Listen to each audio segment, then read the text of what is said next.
আল্লাহ বলে ফেরেশতারা রে, যারা দুনিয়ার জমিনে সিয়াম পালন করে রোজা রেখেছে, রোজাটা আমার স্পেশাল রোজা। ও ফেরেশতারা রে, বান্দার গালির কাছে নাকটা দাও। বান্দার গালির কাছে নাক দিলে বুঝতে পারবে প্রকৃত রোজাদার দুনিয়ার মুখে রোজা রেখেছিল, ওদের মুখ থেকে একটা গন্ধ বারো মিশকে আম্বার। নারে দেখবে, নারে দেখবে। কিয়ামতের ময়দানে আমরা রোজা রেখে চলে গেলে আমাদের গাল থেকে মিশকে আম্বার বার হবে, খুশবু, খুশবু। জি, হাজারো রোজা রাখিনি, আল্লাহ বলে ওদের গালের কাছে নাকটা দিয়ে দেখো, পাটা পাটা গন্ধ। জি হ্যাঁ, কিয়ামতের ময়দানে তখন আঙ্গুল কামড়াবে, আল্লাহ আমরা কেন রোজা রাখিনি, আল্লাহ কেন রোজা রাখিনি, তখন বুঝতে পারবে। ভাইরা বাবাজিরা গো, এই জন্য আগামী কদিন পর রোজা হবে বাবা। ও বক্সার ভাইরা বাবাজিরা, আমি খোকা ভাই তোমাদের বলে দিয়ে যাচ্ছি বাবা, পৃথিবীর অবস্থা ভালো না বাবা, পৃথিবীর অবস্থা সংকীর্ণ বাবা। আজকে আমি আপনাদের হাতের পায়ে ধরে বলে দিয়েছি বাবা, যত ভাই আমার মাহফিলে বসেছেন, আমার মা বোনের এসেছেন বাবা, আগামী অন্তর রোজার মাসটা নিয়ত করুন এখন থেকে, আল্লাহর হাতে বাঁচিয়ে রাখবেন, আমি অন্তর এক মাস রোজা পালন করব। ও ভাই, এর ভিতরে যদি আমরা আপনার মৃত্যু হয়ে যায় কোনো চিন্তা করবে না, মরণের পরে এই রোজা সব আল্লাহ আমল নামায় তুলে দিয়ে দেবে। তুমি রোজা রাখতে পারোনি, ইন্তেকাল করেছো। এই মিলাদে বসে নিয়ত করেছিল আমি রোজা রাখবো, খোকাবার সামনে বলেছিলি, জি ইন্তেকাল করলে রোজার সবটা আমল নামায় নিয়ে তুমি হাসরে উঠবা। একটু চিল্লে বলুন, আর একটু জোরে বলুন। খবরদার নিয়ত করুন, সবাই নিয়ত করুন, আল্লাহ আমরা রোজাটা ছাড়বো না, আল্লাহ আমরা রোজাটা ছাড়বো না। নিয়ত করুন বাবা, আগামী কদিন পরে রমজানুল মোবারকের চাঁদ আমরা দেখবো, বলুন ইনশাআল্লাহ। জোরে বলতে পারলেন না? আর একটু জোরে বলা গেল না বাবা? জি, আপনার অন্তত প্রত্যেকে এটা করবে। ভাইরা বাবাজিরা গো, এইবার আল্লাহ পাক কি বলবেন বাবা, সেইরি পার্টি যারা সেইরি খান, ও ভাই আগামী কাল রোজা রাখবেন বলে আপনি সেইরি খাবেন বাবা, ঘুমের ঘরে আপনি সেইরি খাবেন কি করে বাবা? মাঠে খাটা মানুষ বাবা, কষ্ট করা মানুষ, আপনার ঘুম তুলে সেইরি খেতে পারছে না বাবা, টলাটলি করছে। আল্লাহ বলেন বান্দারে, আজকে রোজা রাখার জন্য সেহরি পান করতে পারছি না, তোর বড় কষ্ট দি মাটি ঘাটটা মানুষ। বান্দা এক বিন্দু চিন্তা করবি না, আমি নিজে হাতে নাস্তা করিয়ে ওই রোজাদার ব্যক্তিদের আমি আল্লাহ জান্নাতের টিকিট দেব। তোরা জান্নাতে যাবি, তোরা বেহেশতে যাবি। জোরে বল, সবাই মিলেমিশে বলুন। সেই রোজা রাখবো না ছাড়বো বাবা, কথা বলেন না কেন? সবাই চিল্লে বলে রোজা রাখবো না ছাড়বো। আমার মা বোনদের বলছি তোমরাও নিয়ত করো, তোমাদের বলছি তোমরা নিয়ত করো, রোজাটা যেন ছাড়বে না। প্রত্যেক মেয়েদের বলছি রোজাটা রাখবে বাবা। জি যাক, আমি রোজার প্রসঙ্গ আর বলবো না। কিয়ামতের ময়দান আমরা সবাই জান্নাতে যাব, বলুন ইনশাআল্লাহ। একটু জোরে বলেন বাবা, আর একটু চিল্লে বলেন। আজকের আমরা কিয়ামতে দাবি করতে পারবো আল্লাহর কাছে, আল্লাহ আমরা তো শেষ নবীর উম্মত। সুবহানাল্লাহ, সুবহানাল্লাহ। আল্লাহ আমরা তো শেষ নবীর উম্মত, আমাদের পাওয়ার একটা আলাদা বাবা, আমাদের একটা ক্ষমতা আলাদা আল্লাহ দেবে, কোনো চিন্তা করবেন না। এই প্রসঙ্গে আমি মেয়েদের একটা ওয়াজ করে দিয়ে যাচ্ছি, ইউটিউবে আছে, আপনারা শুনেছেন বাবা, তবে একটু বলে দিয়ে যাচ্ছে। আমার মা বোনদের বলছি, মা বোনেরা তোমাদের জান্নাত কিন্তু স্পেশাল হবে, কোনো চিন্তা করবা না। আমি খোকা ভাই বলে দিয়ে যাচ্ছি, তোমাদের কোনো চিন্তা করতে হবে না, আল্লাহর রহম, আমার রাসূল পাকের দয়া, কোনো চিন্তা করতে হবে না। মেয়েরা যদি একটা কাজ বেশি করে করে আল্লাহ পাক ওদের ছাড় দেবে। জোরে বলুন, আর একটু চিল্লে বলুন। কোনটা বলো দিন? স্বামীর খেদমত। বিয়ের পরে যদি স্বামীর খেদমত একটু বেশি করে করতে পেরেছে, ওদের ছাড় আলাদা। স্বামী হচ্ছে ওদের হাকিম। স্বামী কি বাবা? আমরা ওদের কি হাকিম। জি, আমাদের পাততলায় বেহেশতে মেয়েদের, যেমন সন্তানের জান্নাত মা বাপের পাততলায়, আর মেয়েদের জান্নাত হচ্ছে স্বামীর পাততলায়। তবে জানা বাড়ি গেলা লাইটলে দেখো না যে খোকা ভাই বললো স্বামীর পাততলায় বেহেশতটি দেখি দি, পাবা না বাবা, পাবা না। স্বামীর খেদমতটি বেশি করে করো। তবে ইদানিং কিছু মেয়ের, আমার মা চাচিরা যারা ছিল, ও স্বামীর খেদমত আলাদা ছিল বাবা। নাকের নিচে পর্যন্ত ঘোমটা দিত আমার মা চাচিরা। আমার নিজের মার কথা বলছে, 7 বছর হারিয়ে গেছে বাবা। আমার মা জীবনে বাদ চড়িনি, আমার মা জীবনে বাদ চড়িনি। আমার দুটো বোনের বাড়ি আমার মা যেত, ওই ভ্যান করে দিতে হতো, ভ্যান। তারপরে ছাউনি করে দিতে হবে, এই ছাউনি করে দিতে হবে, তারপরে ভ্যানে বসে যাবে। দেখেন জি। আর এখনকার বৌজিদের ভ্যান আর ছাউনি করে দিও দিও, তোমার আধা বাটবে কি? তোমার ছাউনি আর ভ্যান কেটা করতে বলিস? হ্যাঁ, আমি টোটোয় যাব না,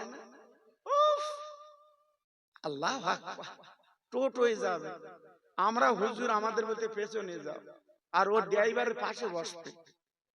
কি আদর! আমার মনে হয় স্বামীর ওরম করে গলা ধরে না, জড়িয়ে ধরে চুপ করে, বুঝলেন কিরম হচ্ছে জি। আল্লাহ। আর স্বামী যদি বাজারে একটু বলেছে, এই এদিকে আয় দিন, একটু হাত ধর দিন, আমার কিরম হচ্ছে, স্বামীর বলতে তোমার কাণ্ড জ্ঞান আছে? এত লোকের সামনে হাত ধরা যায়?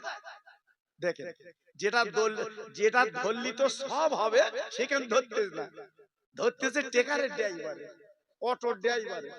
জি, এরা ভেস্তে পাবে। তবে এদানি আমার কিছু মেয়েরা আওয়াজ তুলেছে কি জানেন বাবা? এই লক্ষ্মীর ভান্ডারে টাকা পাচ্ছে, স্বামী যদি চেয়েছে, সে কি কথা? স্বামী বলতে তোমার কপালে বাস পড়ে না, সরকার আমার দিচ্ছে, আমি লোবো তো তুমি লোবা কেন? জি, কি সংসার অঘটন ঘটতে আপনারা বুঝতে পারছেন না। কত স্বামীরা ফোন করে বলে, হুজুর লক্ষ্মীর ভান্ডারের টাকা আমাদের দেয় না, আচ্ছা আমি কি করবো, দেয় না তো আমি কি করবো? জি, এজন্য বলছি আমার মা বোনেরা সোনারা, যদি তারা পাক ভালো পা, কিন্তু অন্তত স্বামীর একটু দিস, যদি চাই দিস, চাটা খাতি যায়, সংসারে কাজ করে, একটু দিস। স্বামী যাবে কলকাতায়, বিবির বলি যাচ্ছে, বিবি গো আমি কলকাতা চলে যাচ্ছি, ও প্রাণীর বিবি একটাই কথা তোমার বলি দিয়ে যাচ্ছি, এই পাঁচিল দেওয়া বাড়ি, পাঁচিলের বাইরে তোমার যাওয়া হবে না। ভাইরা গো, স্বামী বলে এইবার চলে গেছে, আপনার কলকাতা চলে যাচ্ছে।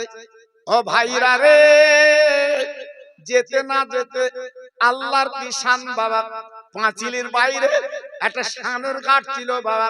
এইবার শানের ঘাটে, এইবার বাবা শানের ঘাটে দুটো ছেলে খেলা করছিল, দুটি ছেলে, কিন্তু খেলা করতে করতে ছোট ছেলে গড়িয়ে পুকুরে পড়েছে, একবার ডোবে একবার ওঠে, তখনই কিন্তু সন্তান মরিনি। বড় ছেলে হাউ মাউ করে চলে এসেছে, আম্মাজি আম্মাজি আম্মাজি, আমার ছোট ভাই চলে যাচ্ছে, মার পেটের ভাই, আজ আমি জীবনে পাবো না, কার গালে চুমা দেব? মা বলছে কি হয়েছে বেটা?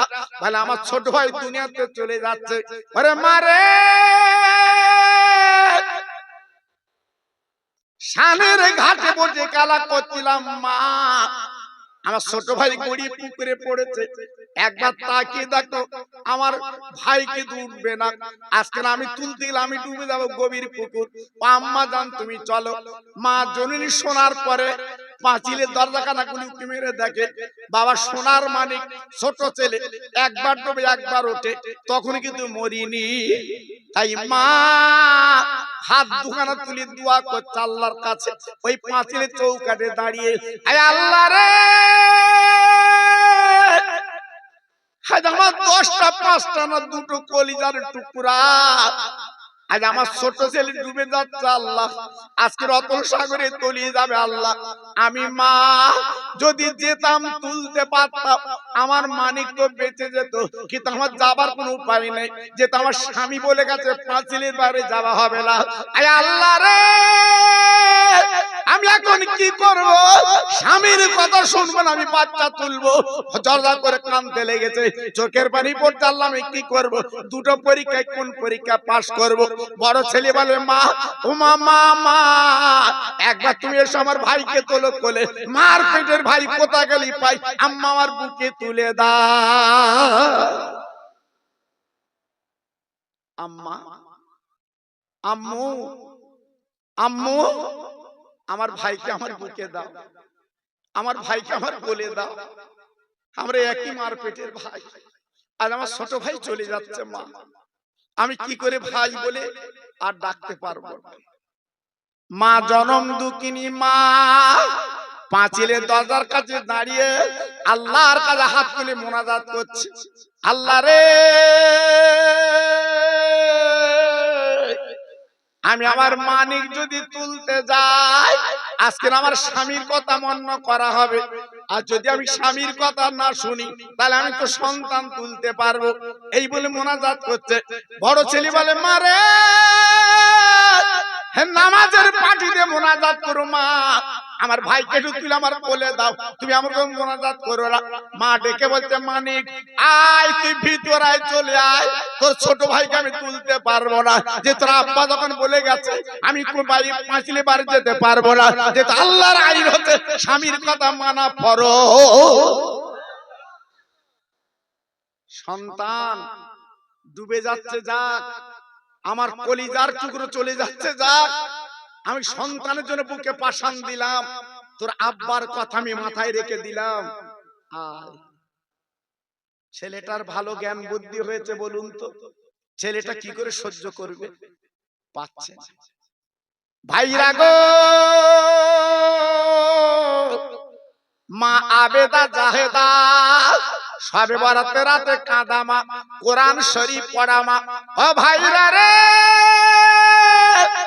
গতকাল সবে বরাতে রাত চলে গেল গো, অনেক মা আমার রাতের বেলা ঘুমায়নি বাবা, গুনগুন করে কোরআন তেলাওয়াত করেছে।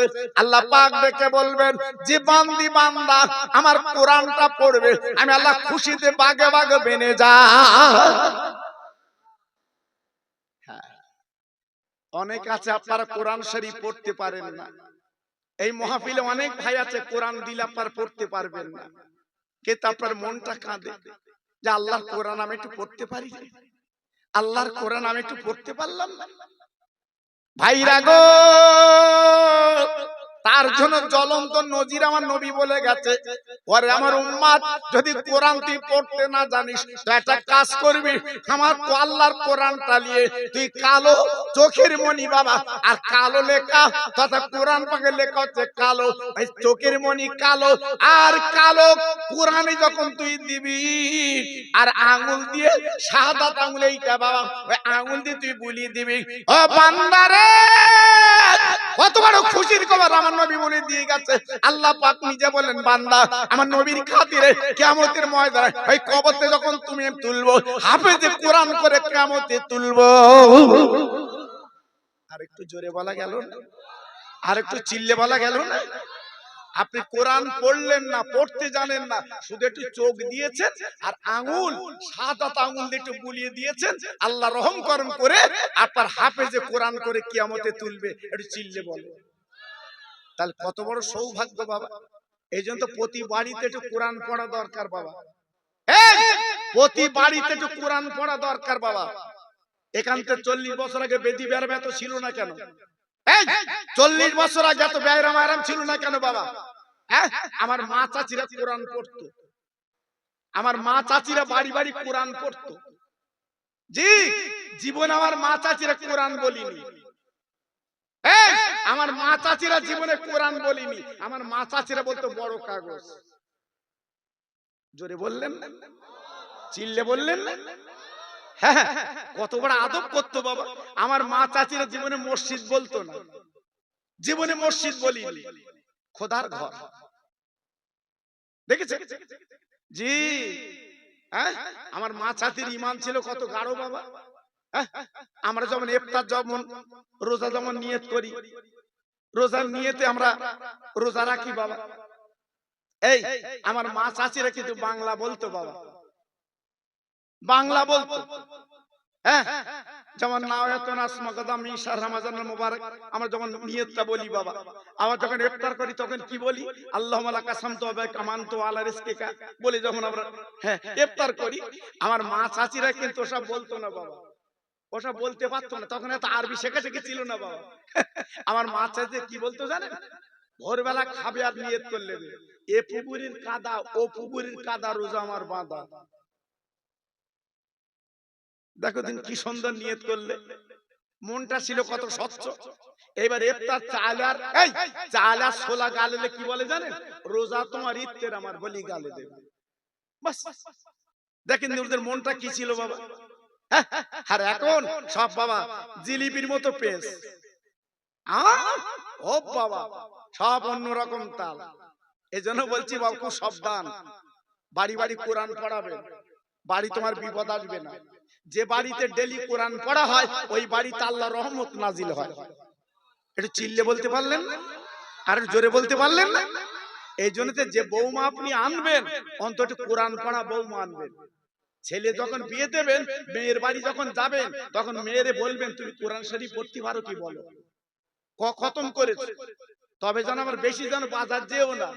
ওই মেয়ে যদি আবার তোমার বলে তোমার ছেলে খতম, তখন তোমার খাওয়া বন্ধ হয়ে যাবে। জি।